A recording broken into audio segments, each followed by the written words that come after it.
만나뵙게 돼서 반갑습니다. 네. 몸과 마음이 다 평안하셨습니까? 네. 우리 이 기독교 상담학 강좌를 시작하는 우리 모두를 서로 축복하면서 시작하고 싶습니다. 이렇게 두 손을 앞으로 한번 내밀어 보실까요? 이렇게 내미실 때 내 마음 문을 내가 활짝 열었습니다. 이런 느낌을 가지면서 한번 해보시겠습니다. 두 손을 이렇게 가슴에 한번 대보세요.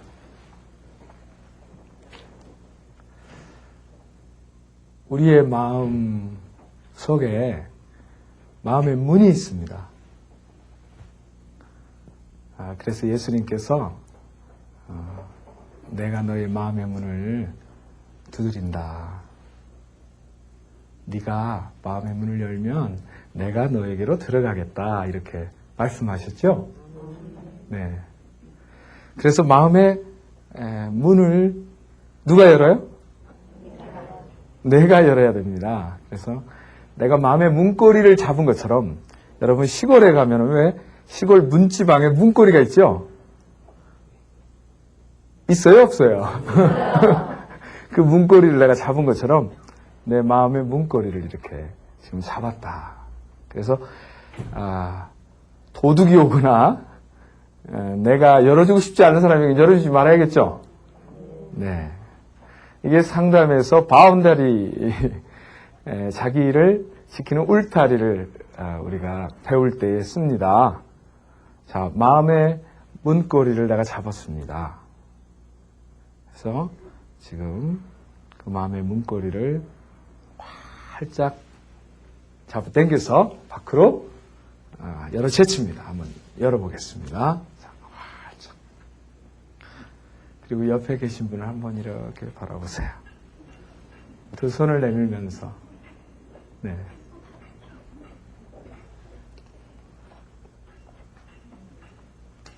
두 손을 내밀어서 이제 부족하지만 여러분 앞에 서 있는 저를 축복해 주세요.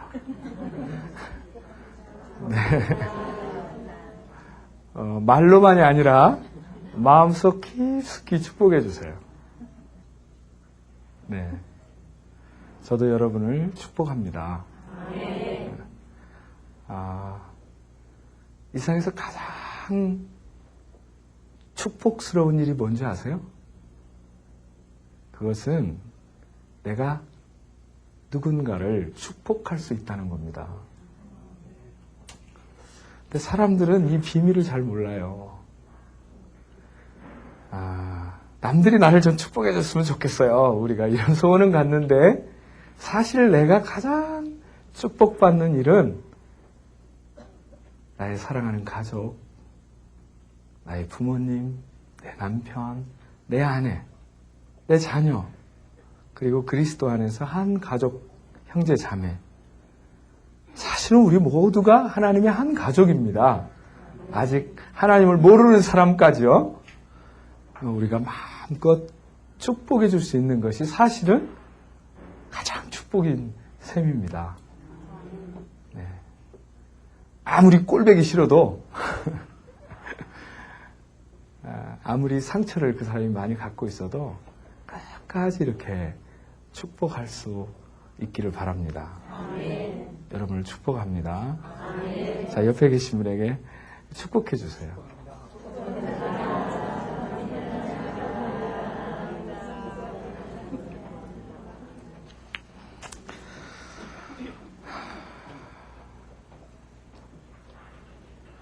세상 살기가 더 어려워졌다고 사람들이 말을 해요. 제가 어제 길거리에서 술이 취해서 비틀비틀 걸어가시는 중년 남자분을 만났습니다. 그분을 보는데 제 마음이 너무 아파요. 그래서 제가 말을 걸었어요.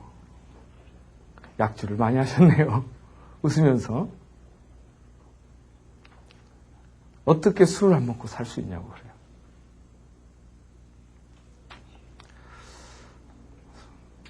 참 힘드시죠? 사는 게 힘드시죠?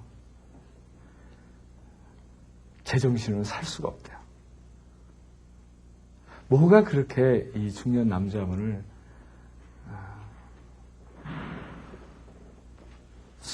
술에 취하지 않으면 살 수 없는 그분을 괴롭히고 있는 고통, 그 외로움, 그 공허함, 그 모자라는 그것을 무엇으로 채울 수 있을까? 어떻게 하면 저분이 좀 신이 나서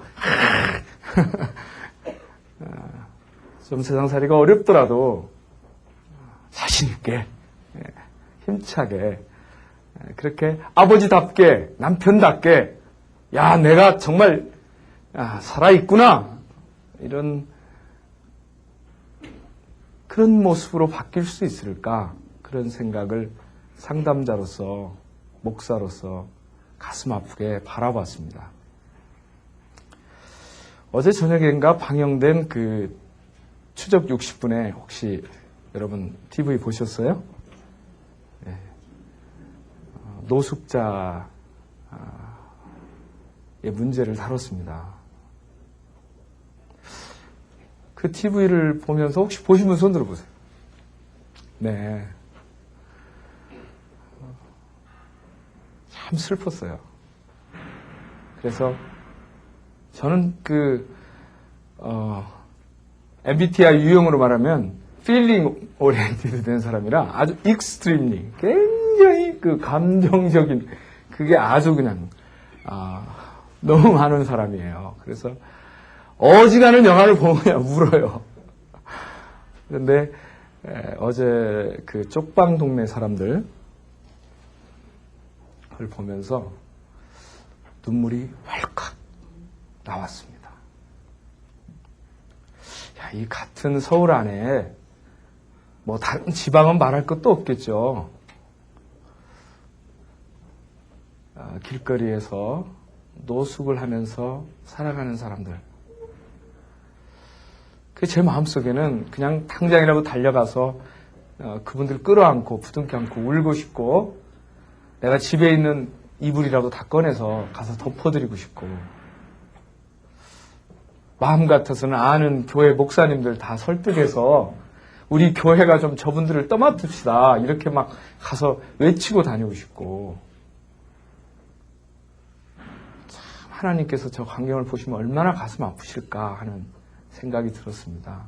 아마 예수님께서 오셨으면 저 쪽방 동네 사람들에게 먼저 찾아가시지 않을까. 그 한 평 남짓도 안 되는 조그마한 쪽방에서 임신 8개월을 보내고 있는 임산모도 있었고요. 아무것도 모르고 그 옆에서 뛰놀고 있는 어린아이도 있었고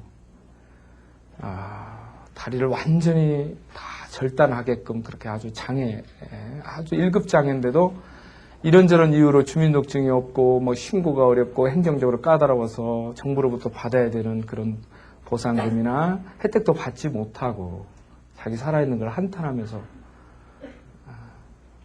하루 식사 한 끼도 없어서 또 무료 급식하는 데까지 가지 못해서 그런데도 그나마 그 쪽방이 이제 겨울이 눈앞에 왔는데 헐리게 돼서 이제는 어디 가서 살아야 되냐고 통곡을 하고 있는 그분들을 보면서 참 마음이 아팠습니다.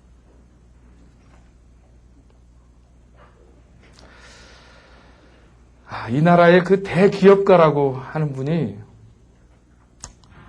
통일의 물꼬를 트기 위해서 자기 혼자만이 아닌 대기업을 이끄는 우리 한국을 대표할 수 있는 아직도 젊은 우리의 지도자가 그렇게 이길 수 없어서 그 무거운 짐을 지다가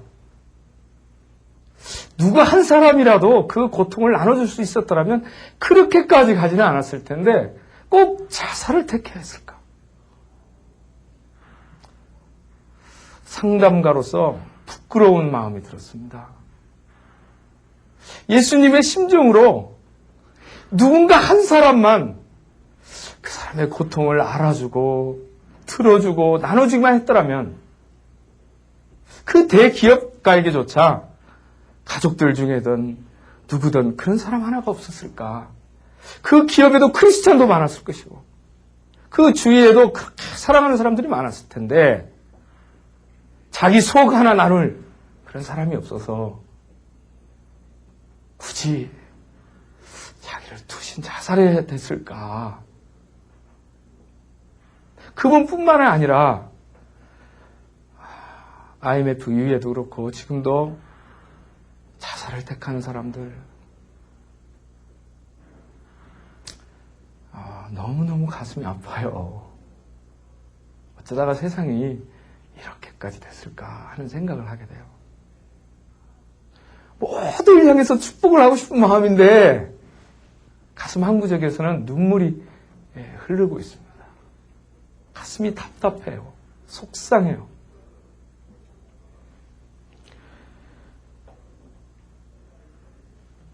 생방송 상담을 하면서 제가 고통을 호소하는 수많은 사람들을 만났습니다. 이 생방송 상담을 하기 때문에 여러 가지 문제들을 그냥 바로 전화로 이렇게 상담을 해와요.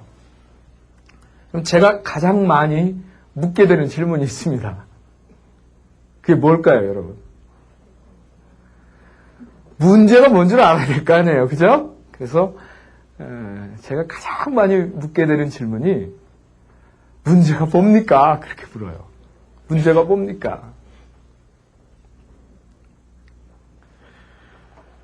그러면은 어떤 분은 남편이 문제예요. 그 남편이 뭐가 문제입니까? 남편이 외도를 하니까 문제죠. 술을 먹어서 문제예요. 아이고 그럼 술만 끊으면. 그럼 남편이 없어지면 문제가 해결됩니까? 그런데 미국의 시애틀에 있는 애정연구소 러브 클리닉에서 오랜 임상 결과 발표된 것에 의하면 그 리서치를 통해서 발표된 것에 의하면 여러분 제가 질문을 하나 드릴게요. 처음 결혼해가지고 이혼하는 사람이 많을까요? 재혼해가지고 이혼하는 사람이 많을까요? 재혼해서. 역시 상담 교육을 받으시는 분들이기 때문에 그 정도야 하고 대답을 하시네요. 남편이 문제인데 바꿔봤으나 소용이 없더라는 겁니다. 남편이 문제인 줄 알고 내가 새로운 남자를 만나면 저 남자 때문에 내가 요모양 요꼴이 됐으니까 내가 좀 더 나를 사랑할 수 있는 남자 그런 사람을 만나면 내가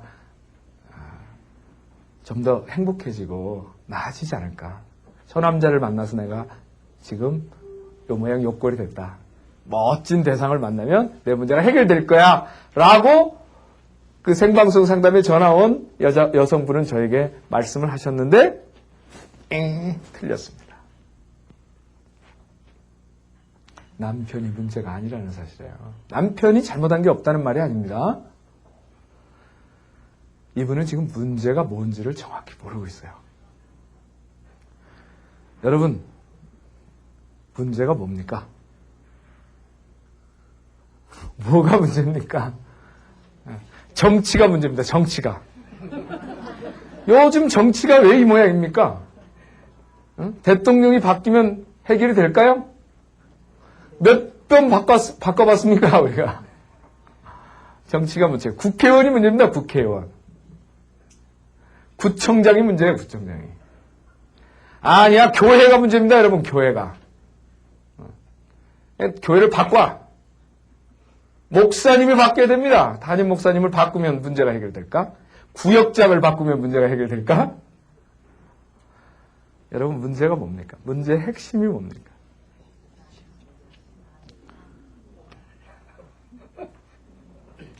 자식이 문제예요. 자식이 왼수입니다.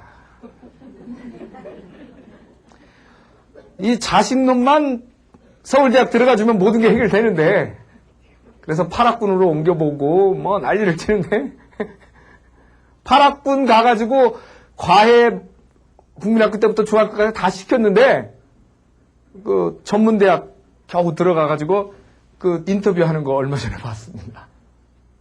엄마 아빠가 자식 하나 제대로 교육시키기 위해서 어머니는 파출부 나가면서까지 과외해가지고 파락군 옮겨가면서 뭐 과외 선생님 돼가면서 아버지 직장 끝나고 나면 아르바이트까지 해가면서 엄마 하루 나가서 파출부 오고 나면 허드렛 일 해가면서 자식 가르쳤는데 유학까지 보냈는데 어떤 교수님은 유학까지 보냈는데 아들이 돌아와가지고 그 사건 기억나세요?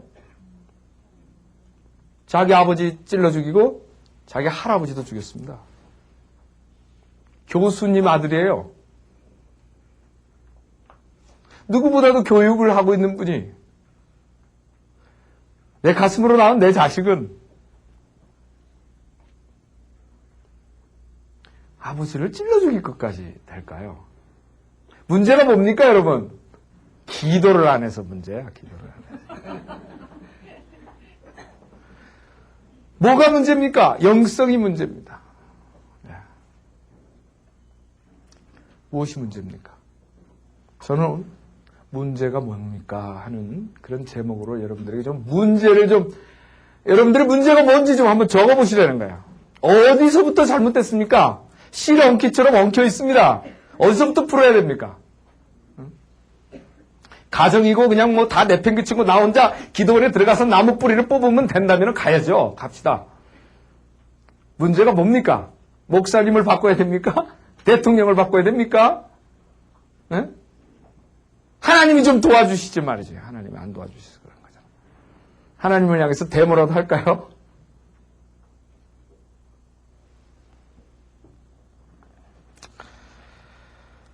자녀에게 물어봤습니다. 야, 도대체 뭐가 문제냐? 너 왜 이렇게 불만이 많어? 왜 이렇게 문제가 많어?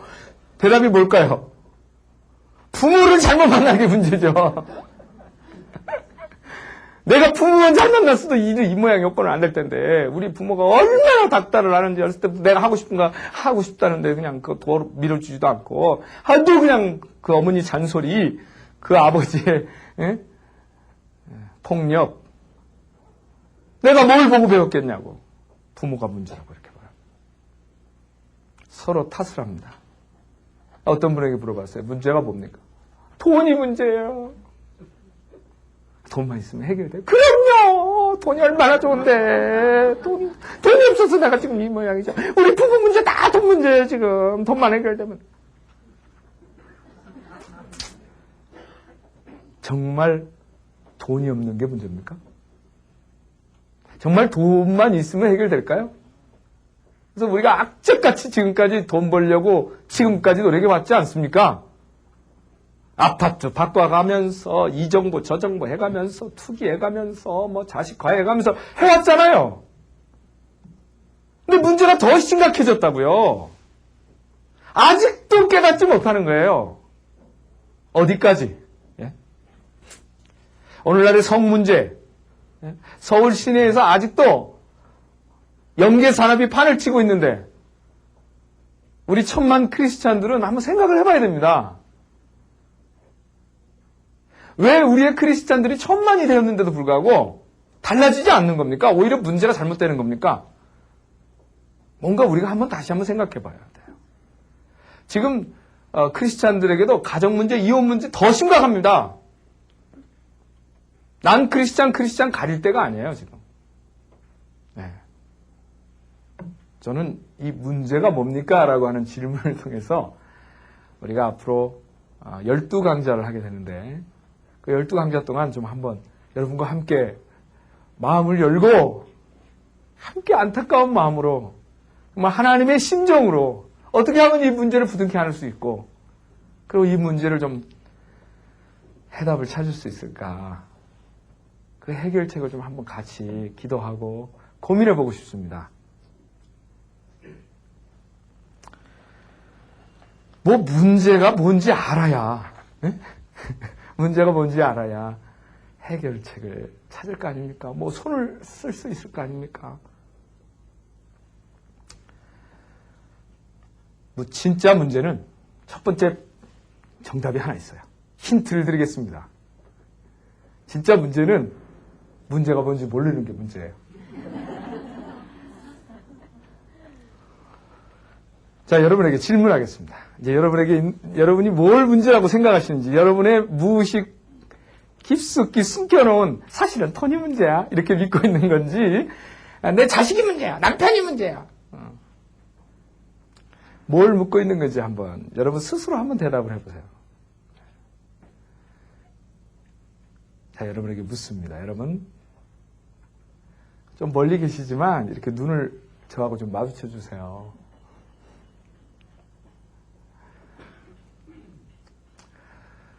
여러분 행복하세요? 진짜로요?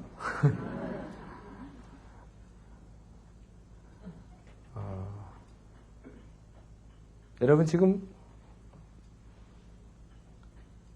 어디로 가고 계십니까?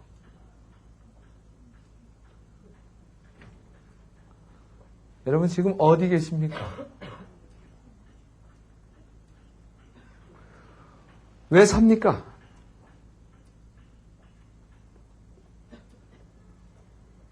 여러분이 정말 하고 싶은 건 뭡니까? 자, 예수님께서 똑같은 질문을 하셨어요. 너희가 무엇을 보려고 여기에 오셨습니까?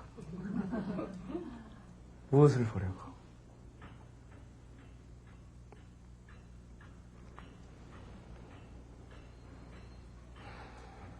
저는 상담을 하면서 돈이 있을 만큼 있는데, 학벌도 높아요. 외국에서 박사학위를 가지고 오신 분, 좋은 집을 갖고 계시는데, 좋은 직장이 있는데, 그런 것들이 행복의 조건이 아니라는 걸 알게 되었습니다. 여러분, 돈이 많은 분은 고민 안 하실 것 같습니까? 더 문제가 많아요, 어떤 면에서.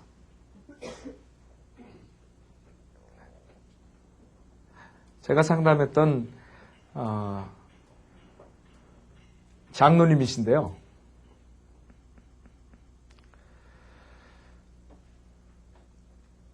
이분은 억지로 등에 떠밀려가지고 목사님께서 가서 좀 제발 좀 상담 좀 하라고. 왜냐하면 권사님하고 확 문제가 일어나니까.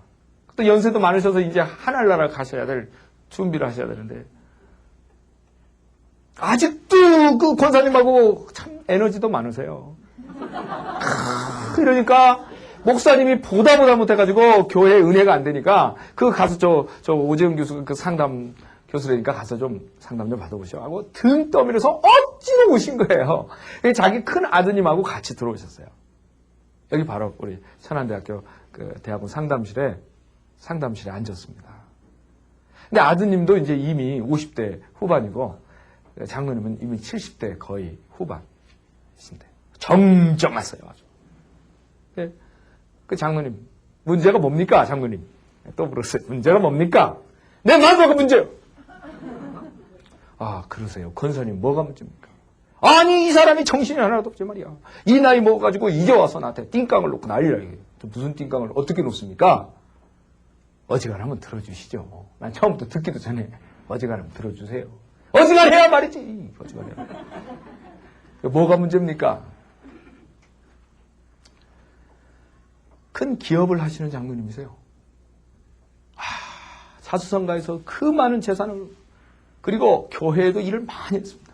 훌륭한 일을 많이 했어요. 그런 장로님이라고 목사님이 전화로 이미 소개를 하셨어요. 그런 장로님이 이제 유산 분배를 하는 거야. 돈 많은 사람들은 이런 게 문제. 돈 많은 게 문제야. 돈이 없는 게 문제가 아니고. 그러니까 그 많은 돈을 어떻게 할 것이냐. 재산을 몽땅, 그때 그 집에 6남매입니다. 형제가. 6남매인데 다 이미 얼마큼 다 살게 해줘서 다 살만해요. 근데 제일 문제가 뭐냐면 막내야. 막내는 아직도 말썽꾼입니다. 트러블 메이커. 아주 뭐 그냥 골치 아파. 부모님 말도 안 듣고 교회 출석도 안 오고 뭐 자기 마음대로 해요. 그만 뭐 술 먹고 다니고 이제 뭐 정신이 없어요. 그냥 뭐 아직 결혼도 안 했고. 그러니까 권사님 보기에는 다른 5 손가락 깨물어서 안 아픈 손가락이 없잖아요. 다른 5 자녀들은 가만 놔둬도 살만한데 이 막내, 이 새끼손가락 같이 생긴 이 막내가 너무 시원찮거든. 그래서 우리 장로님이 좀 유산 나눠줄 때 다른 자식들은 가만 놔둬도 살 만큼 기반 잡았으니까 이 막내를 조금 더 생각해 줬으면 좋겠다. 문제는 여기서 시작된 겁니다.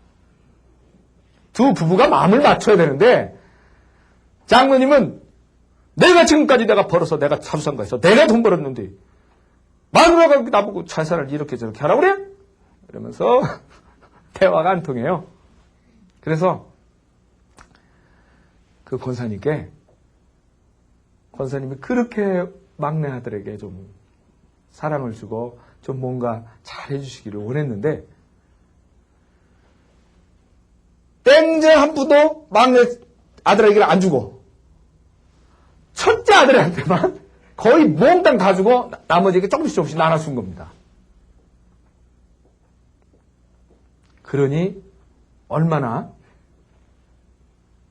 권사님께서 실망을 하셨겠어요. 권사님께서 데모를 시작하신 거예요.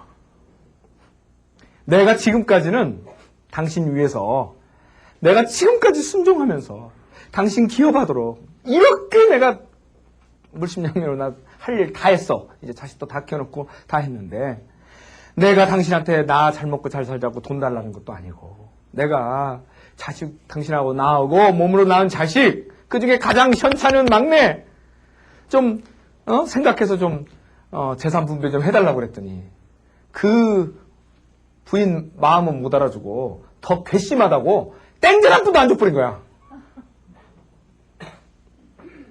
그래서 제가 중재에 나섰습니다. 장로님, 교회의 어른이신 장로님, 지금까지 그렇게 이뤄놓으신 그것을 멋있게 하나님 앞에서 좀 멋있게 끝내야 될 거 아닙니까? 단도직입적으로 이제 하나님의 나라 가실 때도 얼마 안 남은 것 같은데 멋지게 한번 마무리하십시오. 교회를 위해서도 그렇게 봉사도 많이 하시고 하셨는데 권사님 마음 좀 알아주세요. 그래가지고 제가 중재를 시도를 했어요. 어림도 없다. 그러니까 권사님께서 그러면 내가 지금까지 당신 뒷바라지하고 집안 살림하고 한 내 목 내놔. 권사님이 이제 오기가 하신 거예요. 그래가지고 가족이 쫙 갈라졌습니다. 큰 아들하고 부모님하고 아버지하고 그 다음에 나머지 형제들하고 어머니하고 갈라진 거예요. 그리고 서로 고소를 해. 그래 뭐냐면 내 유산 내 목 내놔라 이거야. 재산 중에. 그래서 보다 못한 목사님께서 그 제발 가서 좀 그러지 말고 좀 가서 상담도 하고 좀 그러라고 그러면서 보내신 겁니다. 너무 답답하지 않습니까? 네. 아무리 설득을 하고 장로님 권사님의 그 마음은 그게 아니고 자녀를 사랑해서 그러는 거니까 장로님께서 좀 마음을 여시고 권사님을 부둥켜 안으시고 그리고 막내 아들 그 속에 한이 맺히면 안 됩니다. 지금까지 그 많은 재산 벌어놓은 거 다 소용없습니다. 아무리 설명을 해도 장로님 막무가내십니다. 이치에 안 맞아. 이치에. 교수님 나보고 이치에 맞는 얘기를 해야 될 거 아닙니까? 장로님이 말씀하시는 이치는 뭡니까? 내 큰아들이 기업을 이어가야 되니까 큰아들에게 다 힘을 실어줘야 된다 이거야. 그럼 큰아들이 다 그 밑에 다 돌보면 된다 이게. 그 권사님은 이제는 화가 날 대로 나셔가지고 내 이혼도 불사한다. 내 마지막에 이제 갈 때 됐는데 내 자녀를 위해서 내가 뭐 이혼을 하든 뭐를 하든 나는 그럴 겁니다. 그래가지고 두 분을 중재하느라고 죽을 똥을 쌌어요. 어렵게 장로님께서 재판장까지는 가시지 않고 뭐 별로 기뻐하시지는 않았지만 그래서 결국은 마음이 조금 화해가 됐어요. 그러나 제 마음에 흡족하기까지 그렇게 되지는 못했습니다. 자, 여러분에게 한번 질문을 드리겠습니다. 지금까지 살아오시면서 여러분이 가장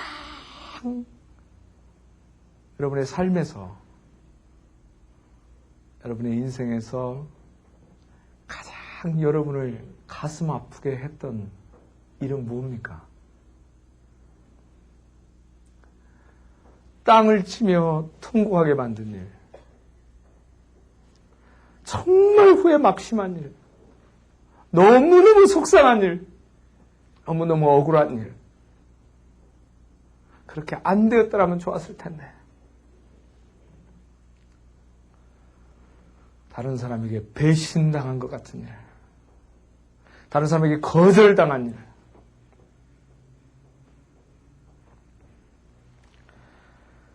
자기 자신을 저주하고 싶을 만큼 몸소 잊혀지는 그런 고통. 지금도 지금 여러분을 가장 신경 쓰게 하는 일. 지금 여러분이 생각할 때 문제가 뭡니까? 이렇게 물을 때 난 이게 문제예요! 라고 하는 그 일을. 그래서 우리는 심각합니다. 그죠? 심각해요. 여기도 보니까 심각하신 분들이 많이 계세요. 그래서 제가 이 상담 강좌를 하면서 어떻게 하면 좀 웃길 수 있을까? 좀 웃게 해드릴 수 있을까? 아주 연구를 합니다, 연구를. 그래서 재밌는 얘기 있으면 우리 신대원 학생들에 가져오라 그래서 늘 적습니다, 우리 상담대원 학생들한테. 재밌는 얘기 사례 발표도 하고. 또 강단용 유머도 모읍니다. 그래서 교회에서 목사님들께서 좀 성도님들을 많이 웃게 하실 수 있는 그런 강단용 유머가 있으면 좋겠다. 근데 여러분, 웃기를 작정을 하세요. 문제가 다른 게 문제가 아니고 심각한 게 문제입니다. 문제를 너무너무 문제에다가 너무 힘을 실어주는 거예요. 예. 문제만 바라보면 답이 없습니다.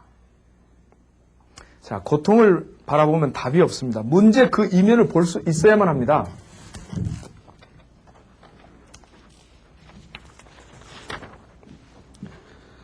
자, 이렇게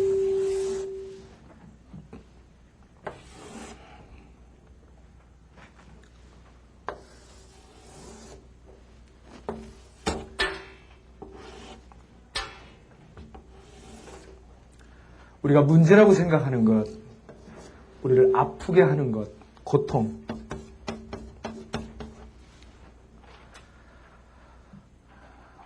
여기는 고난의 밑바닥입니다. 고난에도 밑바닥이 있어요. 벌써 고난의 밑바닥을 경험해 보신 분들은 여기서 밑바닥하고 제가 이야기를 할 때 맞아, 나도 저기 갔었어 하시는 분이 있어요. 이 성경에 나오는 하나님의 위대한 종들은요, 이 고난의 밑바닥을 경험했던 분이에요. 어제 제가 어디 상담원 강의를 하는데 어떤 분이 그래요. 정말 좋은 상담가가 되려면 자격이 뭡니까? 나는 말을 잘 못하는데 그래요. 제가 그랬습니다. 혹시 부부 문제 때문에 몸소리가 쳐지도록 가정 문제 때문에 피눈물을 흘려보시거나 자녀 문제 때문에 속상해가지고 그냥 밥을 몇 개 굶어보시거나 기도원에 가서 나무뿌리를 뽑으시면서 하나님께 그냥 회개기도를 억지 회개기도라도 하시거나 아니면 내가 왜 이렇게 잘못됐나 벽에다가 머리를 쳐보시거나 고난의 밑바닥을 경험해 보신 적이 있습니까? 그러니까 있다고 해요. 그러면 자격이 있습니다. 1등 자격이 있으십니다. 제가 그랬어요. 그 고난의 그 고통의 경험을 눈물 젖은 빵을 먹어보셨으면 이제 하나님께 그 고난의 그 처절한 아픔, 그 상처가 하나님의 손에 붙잡히기만 하면 이 고난의 그 고통의 경험이 변하여서 이제 치유 그리고 성장, 이제 고난의 밑바닥을 치고 더 이상 내려갈 데가 없어요. 이제 하나님과 만나는 이 밑바닥이 하나님과 만나는 자리입니다. 기도의 자리, 영성의 자리. 수많은 하나님의 종들은 고난의 밑바닥을 경험했던 사람들이에요. 저는 저 거리의 노숙자들 어제 영화를 보면서 너무 아파서 울었습니다. 마음이 너무 아파, 속상해서. 절대 실망하지 말라고, 자기를 포기하지 말라고 붙들고 기도해 주고 싶고 이야기하고 싶더라고요. 참 가슴 아픈 것은 많은 사람들이 어떤 고통을 경험하게 될 때 포기하게 된다는 겁니다. 내가 정말 나쁜 사람이야 그러고 믿게 돼요. 아니야, 당신 괜찮아, 그렇지 않아, 일을 수 있어 라고 옆에서 그 고통을 부둥켜 안고 함께 울어줄 사람, 그 사람이 없어서 그 사람 자살을 택한 겁니다. 우리의 대기업가가 자살을 택한 것은 어떻게 보면 우리 모두가 그리로 가라고 밀어뜨린 거예요. 고난은 한 사람의 문제가 아닙니다. 가족의 문제고 우리 교회의 문제고 이 나라의 문제인 거예요. 내 남편의 문제가 곧 내 문제고 내 아내 문제가 내 문제예요. 내 남편이 문제입니다, 내 아내가 문제입니다 라고 말하는 건 잘못된 겁니다. 남의 탓은 이제 그만해야 돼요. 신앙생활을 하시면서도 자기 남편이 문제라고 하면서 남편이 사탄이래요. 여태까지 몇십 년 동안 신앙생활을 하면서 남편을 사탄으로밖에 볼 수 없는 것이 난 너무 가슴이 아파요. 남편이 사탄이라고 말하면서 자기는 100% 확신하는 거예요. 내 남편은 사탄입니다. 어떤 분은 자기 자식이 사탄이래요. 나는 이런 사탄론 때문에 아주 정말 가슴이 아파요. 차라리 부둥켜 안고 내가 사탄이다, 내가 문제입니다 하나님, 나는 이 사람하고 여기서 죽으랍니다, 모세처럼 그런 기도를 하거나, 내 아내를, 내 남편을, 내 자식의 그 고난과 아픔을 내가 너를 여기로 내몰았구나, 부둥켜 안을 수 있어야 그것이 하나님의 방법이고 예수님의 십자가의 원리지. 어떻게 된 것이 내 남편의 문제입니다. 세상 사람과 뭐가 다릅니까? 정말 예수님께서 우리에게 내 남편이 사탄이고 내 자식이 사탄이다 그거 가르쳐 주시려고 우리를 위해서 십자가에서 살을 찢고 피를 흘려서 우리의 이름을 부르다가 내가 너를 사랑한다, 너의 고통을 내가 대신 당했으니 너는 아무것도 아파하지 말아라 그러면서 하나님의 손 붙들고 우리 손 붙들고 끝까지 놓지 않으시면서 사랑의 심장이 터지셨을까요? 겨우 내 남편 사탄이라고 부르려고. 그게 어느 교회 전도사님입니다. 여자 전도사님. 자기 남편이 사탄 노릇을 했기 때문에 내가 하나님께 더 열심히 일을 할 수 있었답니다. 그래서 난 노맨 그랬습니다. 노맨.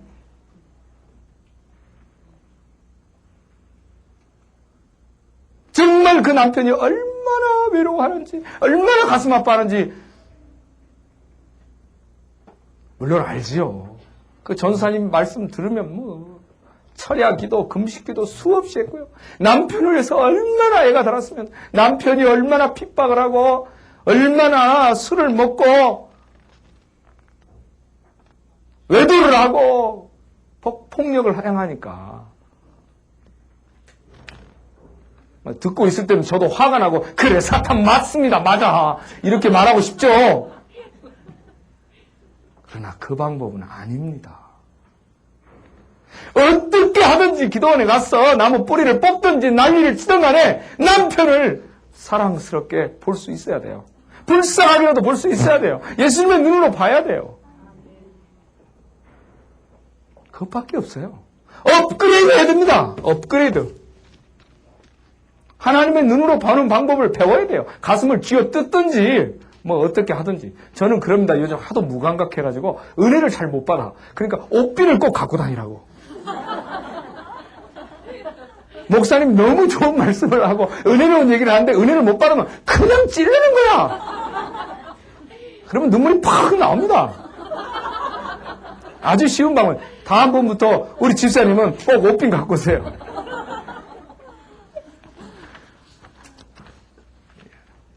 하나님의 종들은 공통적으로 고난을 겪었던 사람들. 그 중에 대표자는 누구세요? 우리 주 예수 그리스도십니다.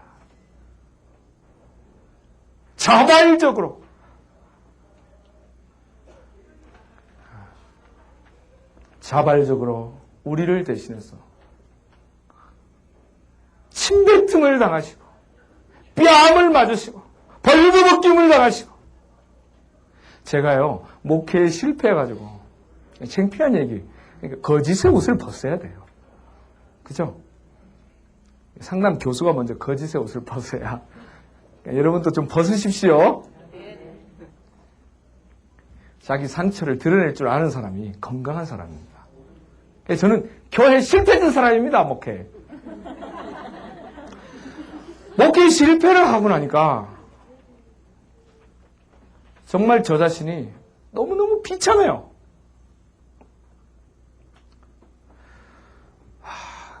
그 고난 가운데서 그 고난이 없었다면 전 겸손해질 수 없었습니다. 저는요, 저 목사가 되긴 했지만은 아버지의 권유에 번지겠어 억지를 했거든요. 아버지 그 눈물의 기도, 그리고 아버지의 중환자실에서 다 돌아가시게 생긴 그 유언으로 할 수 없이 목사가 된 겁니다. 그래서 나는 정말 잘 키워줘야 됩니다. 나는 정말 내가 되고 싶어 된 것도 아니고 말이죠. 하나님 정말 그랬는데 처음엔 잘 나가더니 말이죠. 교회 목회에 실패한 거예요. 그러니까 막 하나님 원망스럽고 제 자신 너무 창피하고 그래가지고 그 실패의 자리, 동료 목사님들 볼 면목이 없습니다. 주위에 지나가는, 제가 이민 목회를 했는데 동양 사람 비슷한 사람만 보면 제가 이렇게 숨는 거예요. 대인공포증이 생겼습니다. 그 실패의 자리, 그러나 그 고난의 자리, 바로 그 자리가 성장의 자리입니다. 여러분의 고통을, 여러분이 아팠던 것, 바로 거기를 그 자리에서 기도하십시오. 바로 거기에 열쇠가 있습니다. 내가 가장 겸손해집니다. 하나님께 가까이 갑니다. 겸손하게 되면은 영이 맑아집니다. 정말 순수해집니다. 두 손 두 발 다 털게 됩니다. 정말 인생에서 가장 중요한 것이 무엇인지 깨닫게 됩니다. 고통이 많을수록 저수지에 담긴 물처럼 잘 창조적으로, 긍정적으로, 멋있게만 사용하면 큰 하나님의 치유의 도구가 될 수 있습니다. 내가 고통받았기 때문에 고통받은 사람 심정을 누구보다 잘 압니다. 저는 자살을 택하려고 하는 사람 마음은 너무너무 잘 알아요. 너무 힘듭니다. 너무 아픕니다. 저는 저도 모르게 눈물이 나옵니다. 길거리 지나가는 사람 보면 같이 부둥켜 왔습니다. 형님, 저보다 연세가 많으시니까 형님이라고 부르겠습니다. 노숙자가 깜짝 놀라요. 이 사람 누굽니다. 형님이라고 돈이나 2,000원 내놓으시고. 제가 모시고 가서 식사 한 끼 대접해도 되겠습니까? 형님이지 누굽니까? 예수님께서 십자가에 달리시면서 그러시잖아요. 너희 어머니라. 당신의 아들입니다. 온 가족이 우리가 하나님 안에 한 가족 아닙니까? 우리가 그리스도인 된 건 왜 됐습니까? 예수님께서 우리를 하나님 아버지라 부르게 하시지 않습니까? 우리도 그들을 부둥켜 안고 내 가족으로, 내 아들로, 내 딸로 봐야 될 거 아닙니까? 여러분에게 어떤 고통이 있든, 어떤 아픔이 있든, 결코 좌절하지 마십시오. 고통에게 여러분의 자리를 내주지 마세요. 반드시 성장하리라. 성장할 것을 여러분 안에서 결심하십시오. 고난을만 바라보지 마십시오. 하나님의 눈으로 그 고난을 바라보십시오. 어떠한 고통도 그 고난의 의미를 발견할 수만 있다면 더 멋있게 승화될 수 있습니다. 우리가 예수님처럼 상처 입은 치유자가 되어서 나에게 있었던 고통, 나에게 있었던 아픔, 우리 가족의 고통, 아픔, 우리 교회 성도님들의 고통과 아픔을 예수님처럼 부둥켜 안고 끝까지 놓지 않자고, 그리고 오히려 그 고난을 통해서 더 성숙해지고 성장하고 하나님의 아름다운 치유의 통로로, 치유의 도구로 그렇게 거듭나시기를, 그렇게 변혁되시기를, 그렇게 하나님의 손에 붙들리셔서 여러분의 고난, 아픔이 오히려 여러분의 성장의 자리가 되기를 마음 깊이 축복해 드립니다. 네, 고맙습니다.